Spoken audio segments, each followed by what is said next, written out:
आज मैं एक ऐसे व्यक्ति का परिचय देने वाला हूं जिन्होंने अपने गुरु की आज्ञा पर 70 साल की उम्र में जेब में $60 लेके पूरे अमेरिका में भगवत गीता का प्रचार करने निकल पड़े। एक ऐसे व्यक्ति के बारे में जिन्होंने पाकिस्तान जैसे देश में श्री कृष्ण के 12 मंदिर बनवा दिए। एक ऐसे व्यक्ति के बारे में जिनके 125वें जन्मदिन में भारत सरकार ने 125 का सिक्का लॉन्च कर दिया। जी हाँ दोस्तों, आपको जानकर खुशी होगी, ऐसे एक महान व्यक्ति के बारे में आज मैं बताने वाला हूं। उनके जीवन शैली से कुछ ऐसे पॉइंट्स लिए हैं मैंने जो एक स्टूडेंट को और एक एंटरप्रेन्योर को बहुत ज्यादा मदद करने वाले हैं। अगर आप एक बिजनेसमैन में हैं तो आपकी लाइफ में भी एक बहुत ज्यादा चेंज ला सकते हैं। तो चलिए दोस्तों, वीडियो की शुरुआत करते हैं।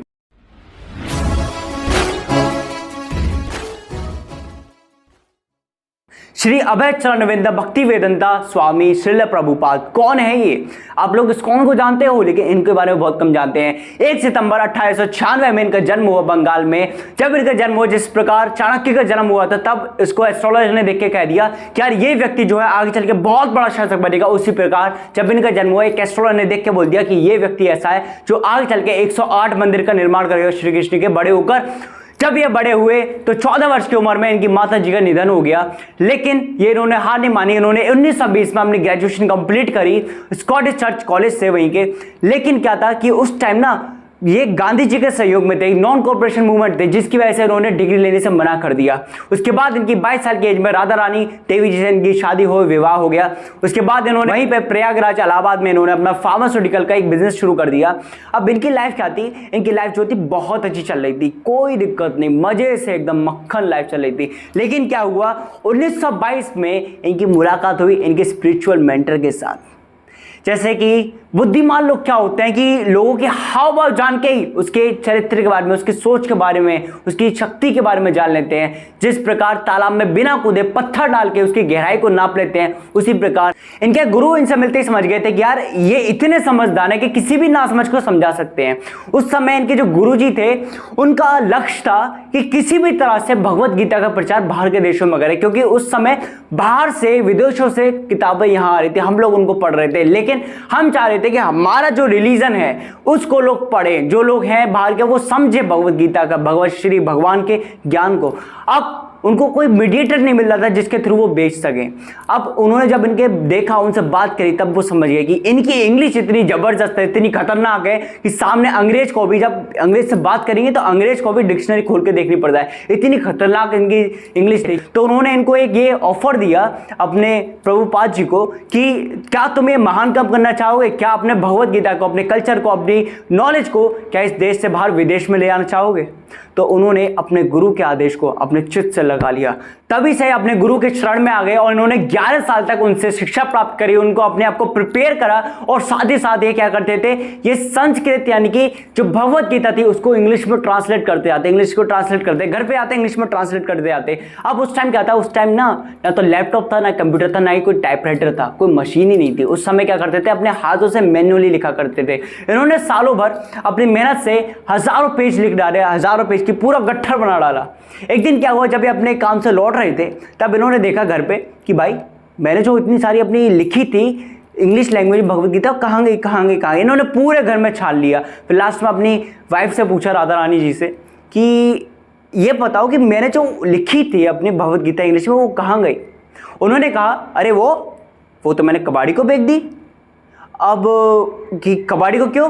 कि यार वो तो बहुत अच्छी चाय दे रहा था उसके बदले, और अंग्रेज कहते हैं कि चाय पीनी चाहिए।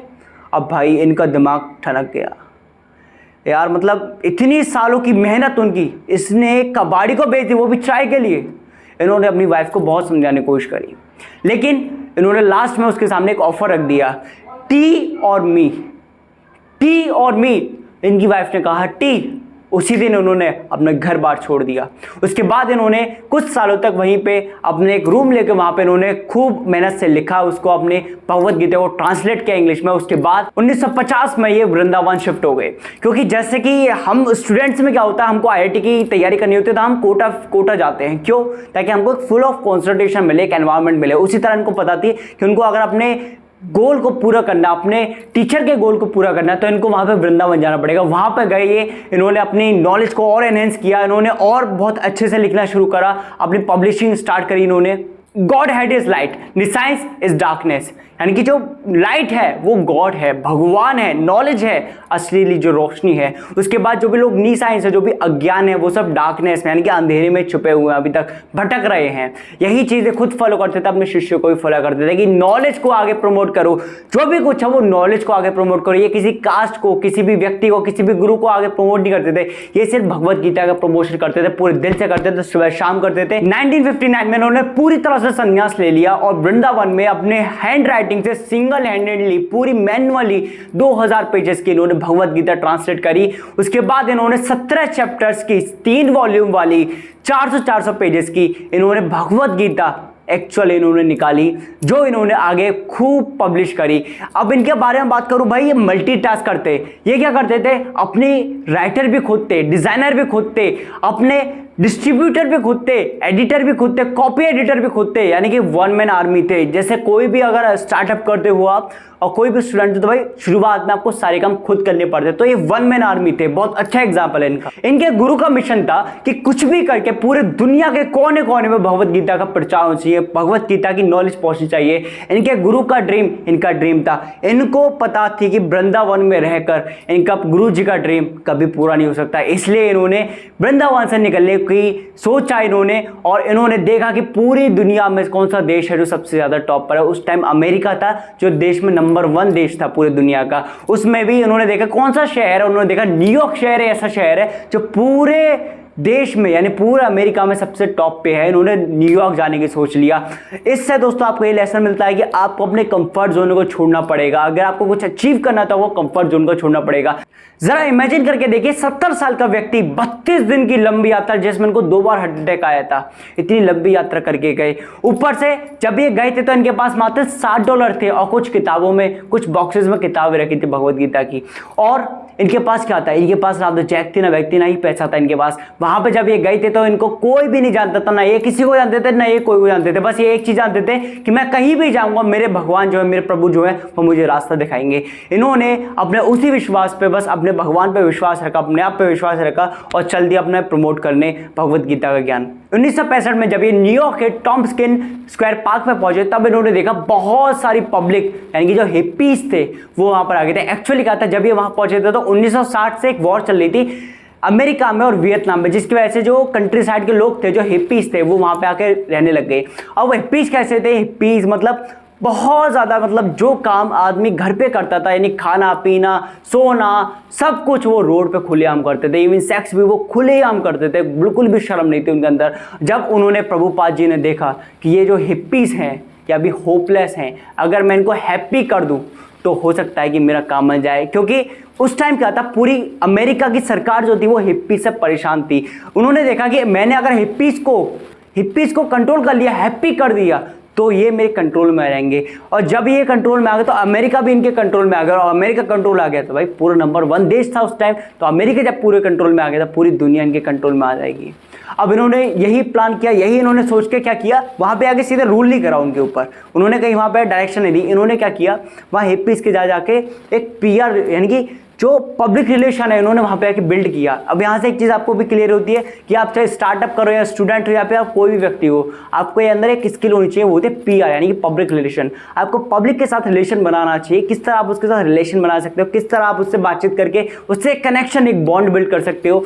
तो इन्होंने क्या किया, अपने हिप्पीज को क्या करते थे, इनके पास क्या था कि ये जब सुबह हुआ करती थे उनको खाना बना के दिया करते थे। हिप्पीज इनको बहुत परेशान करा करते थे, इनका सामान चुरा लेते थे, इनको धक्का दे देते थे, इनको वॉशरूम में से लाइन में से निकाल देते थे, इनके साथ बहुत बुरी तरीके से करते थे व्यवहार। लेकिन इन्होंने उनकी बात को दिल पे नहीं लिया, उनको बस माइंड में गोल क्लियर था कि भाई मुझको किसी भी तरीके से भगवत गीता को दुनिया के कोने कोने में पहुंचाना है, उसी के ऊपर ये डटे रहे। इन्होंने हिप्पीज को हर चीज़ उनकी सही, उनके लिए ये खाना बनाते थे, गोलगप्पे, कचौड़ीज, रसगुल्ले, यानी कि जो पुलिस थी वहाँ की वो गोली चलाती थी, ये रसगुल्ले खिला खिला के इन्होंने हिप्पीज के दिल को जीत लिया। अब इन्होंने क्या किया, वहाँ पे अपने हिप्पीज को उन्होंने हैप्पी कर लिया, होपलेस को हैप्पी कर दिया इन्होंने हिप्पीज को।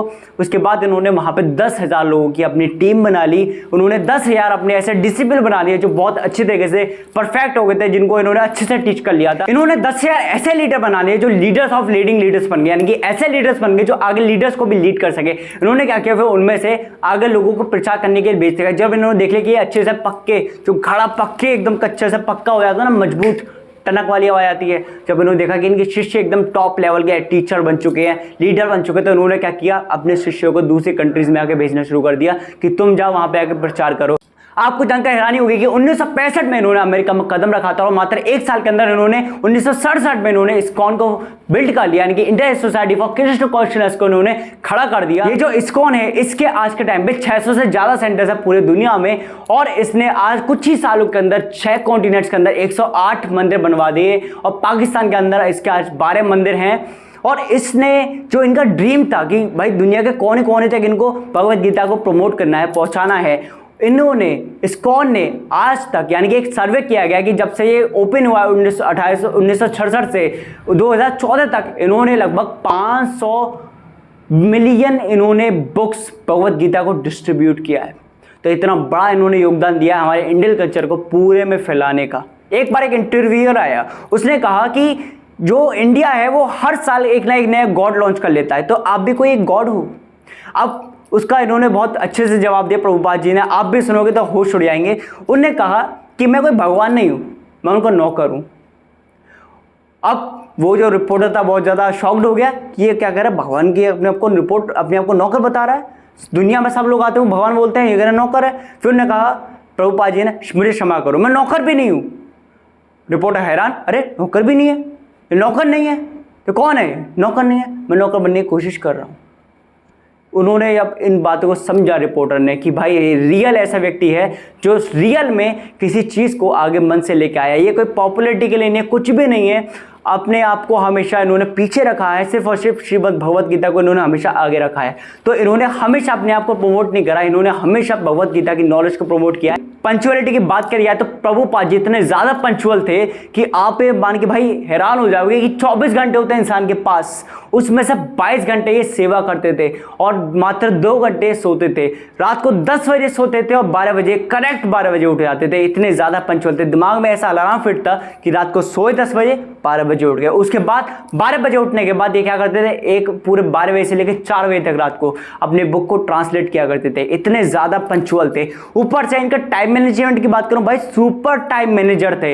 ये क्या करते थे, अपना 1 सेकंड भी वेस्ट नहीं करते थे। उस टाइम क्या था कि इनके पास तब डिक्टाफोन आया था, एक तरीके का माइक्रोफोन है। उससे क्या करते थे, जब ये वॉक पे जाते थे तो अपने शिष्य से वो डिक्टाफोन को अपने पास रख लेते थे ताकि वो जो भी बोलते रहते थे, जितने भी ट्रांसलेट करते थे, बोलते बोलते ट्रांसलेट करते रहते थे। और बाद में जो उनके शिष्य हुआ करते थे, जो डिसिप्लिन थे, वो उसको रिटन लिख लेते थे, क्योंकि उनको पता था लिखने में थोड़ा समय ज्यादा जाता है। उस टाइम उन्होंने देखा टेक्नोलॉजी तो इसको अडेप्ट कर लो फटाफट से। ये इतने भयंकर फोकस वाले व्यक्ति थे कि इनको अपने हर वक्त अपने गुरु जी का जो ड्रीम था, जो सपना था, जो लक्ष्य था, वो हमेशा इनके दिमाग में रहा करता था। इतने भयंकर फोकस वाले व्यक्ति थे कि जब इनका देह अंत का, यानी कि जब इनके निधन स्वर्गवास का इनका जब समय आया, जब इनको दिखा कि इनका शरीर जो है वो प्राण छोड़ने वाला है, तब इन्होंने तब भी लास्ट में अपने जिस बिस्तर पे बैठे हुए थे, उस बिस्तर पे लेटे लेटे तब भी अपने मुंह से कुछ ना कुछ बोलते रहे भगवत गीता को ट्रांसलेट करते गए। यानी कि इतने ज़्यादा डेडिकेट थे। इनके मन में था कि भाई मतलब कहीं मुझसे अपने जो मेरे गुरु थे, जो उन्होंने मुझसे मेरे वादा किया था उनसे, कहीं मेरा वादा अधूरा न रहा है। अपने मरते दम तक, सांस जब तक उनकी आखिरी, तब तक ये बोलते गए, अपना ट्रांसलेट करते गए। आप दोस्तों जान के इनके डेडिकेशन के बारे में, इनका जो भयंकर फोकस था अपने गोल की तरफ, लक्ष्य की तरफ, ये आपको जरूर लाइट अप करना चाहिए अपने लाइफ में। एक ऐसा दिन आया 14 नवंबर 1977 में, जिस दिन इनका देह का अंत हुआ। जी हाँ दोस्तों, इनका देह का अंत हुआ था, लेकिन एक बात कहूँगा, इनका देह का अंत हुआ लेकिन आत्माएं, जो प्राण थे, जो इनकी नॉलेज थी, वो आज भी हर व्यक्ति के अंदर है। इनका जो आत्मा है वो अभी भी अमर है। इन्होंने इस पूरी दुनिया के लिए बहुत कुछ किया। इन्होंने वर्ल्ड का सबसे largest vegetarian food relief programme बनाया था। आपने सुना होगा फूड फॉर द डे के बारे में, और आपने स्पीच सुनी होगी स्टीव जॉब्स की, उनकी बहुत पॉपुलर स्पीच है। उनमें उन्होंने खुद कहा था कि उनको पूरे हफ्ते में संडे को वो एक दिन हरे कृष्णा 7 माइल चढ़ के, 7 मील चढ़ के वो हरे कृष्णा टेम्पल में जाते थे, सिर्फ और सिर्फ एक दिन की अच्छी मील खाने के लिए, एक दिन का एक वक्त का अच्छा खाना खाने के लिए वहां पे जाते थे हरे कृष्ण मंदिर में। दोस्तों मुझे गर्व है आज उनके बारे में बताने में, उनकी बायोग्राफी बताने में मुझे बहुत खुशी हो रही है। और दोस्तों अगर आपको ये वीडियो अच्छी लगी तो दोस्तों लाइक करो, चैनल को सब्सक्राइब करो। दोस्तों अगर आपके मन में भी आग लगी हो, अगर आप चाहते हो लोगों को बताना, इनके बारे में बताना, तो दोस्तों इस वीडियो को फटाफट से व्हाट्सएप पे, फेसबुक पे, जहां चाहो वहां पे शेयर करो, लोगों को बताओ प्रभुपाद जी का अचीवमेंट्स के बारे में, और अपनी लाइफ में भी सक्सेसफुल होने के लिए इस वीडियो के साथ, इस मोटिवेशन के साथ, इस चैनल के साथ और हमारे साथ बने रहने के लिए बहुत बहुत प्रेम पूर्वक धन्यवाद। Yes, I'm on my, I'm so, yes, I am so, I'm on my, I'm on my.